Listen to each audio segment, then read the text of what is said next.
El pelo es una estructura queratinosa que se desarrolla como consecuencia de unas pequeñas células germinativas o células madre que las generan.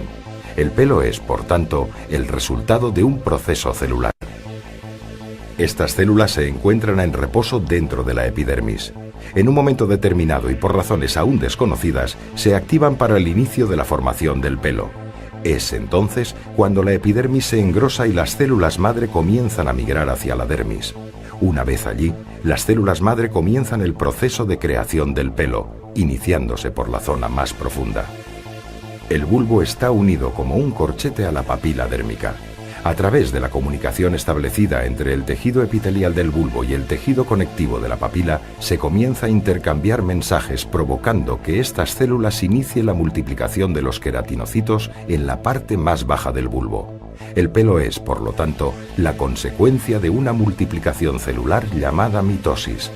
La presión hacia arriba de estos queratinocitos es lo que obliga al tallo piloso a subir hasta la superficie. El pelo tiene la tasa más alta de multiplicación celular del cuerpo humano. Esto explica su increíble velocidad de crecimiento de casi 1 centímetro en pocos días. Esta fase de crecimiento puede durar desde unos pocos meses hasta los 10 años y se llama anágena. En un momento determinado se frena la producción de queratinocitos y el pelo entra en una fase llamada catágena, que puede durar entre 1 a 3 semanas.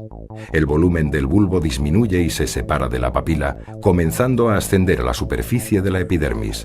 Esta separación significa la muerte del pelo. A partir de este punto, el pelo se desprenderá con cualquier ligero movimiento. Esta fase se llama telógena. Durante dicho periodo, la papila abandona las profundidades de la dermis y permanecerá durante varios meses en una fase latente o de reposo.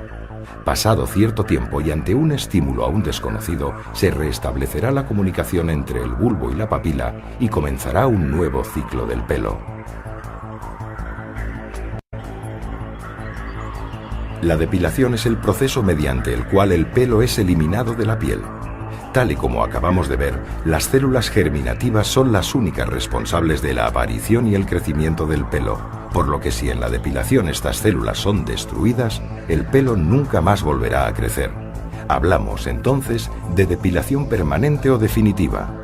Por el contrario, si solo se elimina el pelo y las células permanecen inalteradas, el folículo piloso crecerá de nuevo, como consecuencia de que estas células, pasado un tiempo, volverán a generar queratina y vello. Estaríamos hablando entonces de depilación temporal. Veamos algunos casos de depilación temporal. En el rasurado, por ejemplo, lo único que se realiza es un corte de la parte exterior del pelo, por lo que el resto permanece inalterado y, por supuesto, las células continúan vivas. Pasadas unas horas, el pelo vuelve a salir a la superficie. En el caso de la depilación con cera o pinzas, el pelo es arrancado íntegramente, pero las células germinativas ni se alteran ni son afectadas, por lo que siguen produciendo queratina.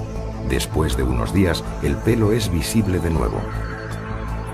La depilación permanente solo será posible, como ya hemos comentado, mediante la eliminación de las células madre, pero ¿cómo conseguirlo?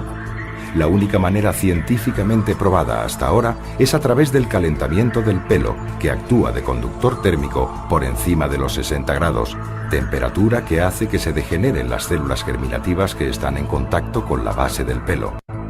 La cuestión radica en cómo calentar el pelo, durante cuánto tiempo y a qué temperatura. ¿Cómo calentar el pelo?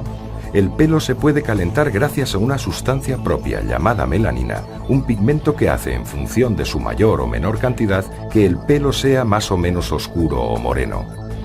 Pues bien, la melanina, además de otorgar el color al pelo, se caracteriza porque es capaz de absorber un determinado tipo de luz y transformarla en calor. Si la melanina se calienta, el pelo se calienta. Este pigmento no aumenta su temperatura con cualquier luz. Solo lo hace con luz roja pura o lo que es lo mismo, con un láser de diodo. Es importante distinguir entre luces pulsadas y láseres. Las luces pulsadas son de diferentes colores y todos ellos juntos. En este caso, la melanina solo absorbería la parte roja, por lo que el pelo se calentaría muy poco. Los láseres, por el contrario, emiten un único color. El láser de diodo es el que genera la luz roja pura, y por ello la melanina absorbe toda la luz y el pelo se calienta correctamente. Ahora que sabemos cómo se puede calentar el pelo, es esencial determinar qué temperatura tiene que alcanzar y durante cuánto tiempo. El folículo piloso debe ser calentado como mínimo a 60 grados y conseguirlo en un tiempo inferior a los 30 milisegundos. De esta manera, el pelo y las células se destruyen sin que el tejido que lo rodea se vea afectado. Esta es la llamada teoría de la fototermólisis selectiva. Si no se logra que el pelo alcance al menos esa temperatura y durante ese tiempo, los resultados no son efectivos. Por eso, solo los equipos con potencia y que disponen de unos parámetros muy determinados son los que lo consiguen.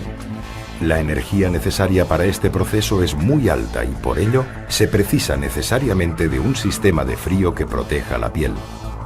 Por lo tanto, y como resumen, para conseguir resultados definitivos en depilación es necesario utilizar un láser de diodo de 810 nanómetros con alta potencia que primero enfríe la piel y a continuación emita la energía suficiente para calentar el pelo y degenerar las células pilosas.